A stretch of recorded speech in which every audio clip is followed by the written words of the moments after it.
오늘 만두 이야기는 존재하는 것이 저항이다라는 얘기입니다. 어, 팔레스타인에 대한 이스라엘의 무차별 공격이 30일까지 잠시 중단됐습니다. 짧은 휴전 기간에 인질이 교환되는 장면은 이 보는 사람으로 하여금 평화가 얼마나 소중한지 다시 생각하게 해줬습니다. 최근 민주노총과 금속노조 선거가 진행됐고 당선자가 발표됐습니다. 그리고 만두지부도 13기 임원 선거를 맞이했습니다. 임원 선거를 맞이해서 만두지부는 동료들에게 어떠한 존재인지 생각해 봤던 겁니다. 그러다 보니 존재하는 것이 저항이다라는 인용문을 쓰게 됐는데요. 동료들한테 만두지부는 과연 어떤 존재였을까요? 2012년 7월 27일 직장 폐쇄 후 많은 동료들이 새로운 둥지를 찾아 만두집을 떠났습니다. 직장 폐쇄는 공장 울타리에 동료들을 가두고 나갈 사람은 나가도 좋다는 공원의 압박이라는 점에서 동료들에 대한 잔인한 선택을 강요했던 것이죠. 2012년 18월 중순 직장 폐쇄라는 공장의 울타리는 사라졌지만 금속노조 만두지부에 대한 보이지 않는 마음속 울타리는 여전합니다. 사측은 만두지부에 대한 직장 폐쇄 한 번으로 두세 가지 이상의 효과를 보고 있습니다. 10년의 시간이 흐르는 와중에 기억에 남는 것은 통상임금 소송이었죠. 사측은 소송 취하 공세를 펼치며 압박했지만 굴하지 않고 대법원까지 승소를 이뤄내면서 전 직원들에게 자그마한 선물을 선사할 수 있었습니다. 지금 만두집은 어떤 의미일지 다시 한번 생각해 봅니다. 예수가 태어난 베들레헴, 가자지구 건너편 팔레스타인 서안지구 콘크리트 장벽에는 존재가 저항이다라는 절규의 그라피티가 쓰여 있습니다. 직장 폐쇄 후 만두지부에 대한 급격한 이탈에 사측도 놀랐다는 말이 있습니다만 당시 만두지부라는 존재도 그 자체로 저항이죠. 사측은 만두지부가 눈의 가시처럼 여겨졌을 겁니다.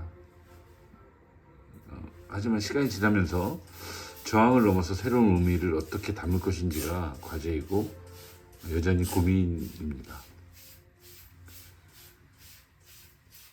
가을인가 싶었는데 어느덧 겨울입니다.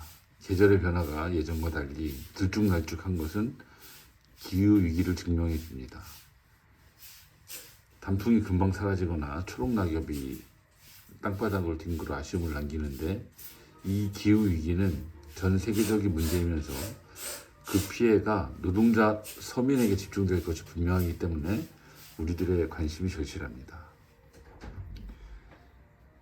만도에서 노동조합은 그러면 어떤 위치일까 생각해 봤습니다. 만물은 생성과 발전, 소멸을 반복하죠. 사람도 태어나서 병치레를 겪으며 성장하고 결국 늙어가면서 죽음을 맞이합니다. 만물은 물론 사람의 일생도 우여곡절을 겪는데 노동조합이라고 다르겠습니까? 87년 만두기계와 2023년 HL 만도가 다르듯이 87년 시작된 출범한 단일노조와 지금 세계의 노동조합이 같을 수는 없겠죠. 사람의 일생에 비교할 때 지금 노동조합은 청년을 훌쩍 지나 중장년을 맞이하여 내리막을 향하는 중입니다.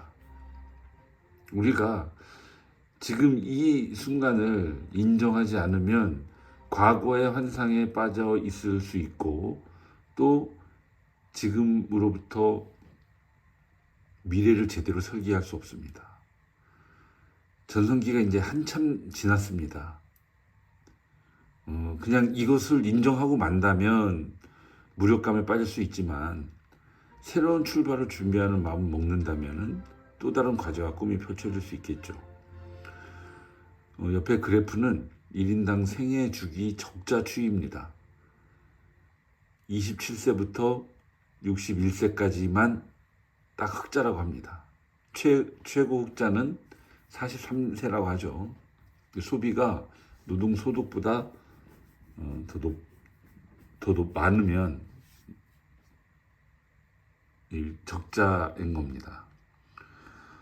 이처럼 한 사람의 일생에도 이렇게 흑자와 적자가 있고 그 주기가 반복됩니다. 근데 이것을 이제 적자라 흑자라는 차원에서만 바라보면 미래가 좀 암울합니다만 이 역시도 마음을 다짐먹고 은퇴 후의 삶을 소박하게 산다면 큰 문제는 없겠죠.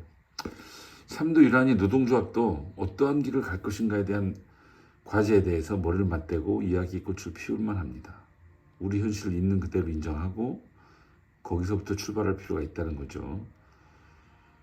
혹시 조합원 동지들의 생각과 임원 또는 집행부의 생각이 큰 차이를 보이는 것은 아닌지, 조합원 동지들의 뜻을 어떻게 대표할 것인지 우리 함께 생각해 봤으면 좋겠습니다.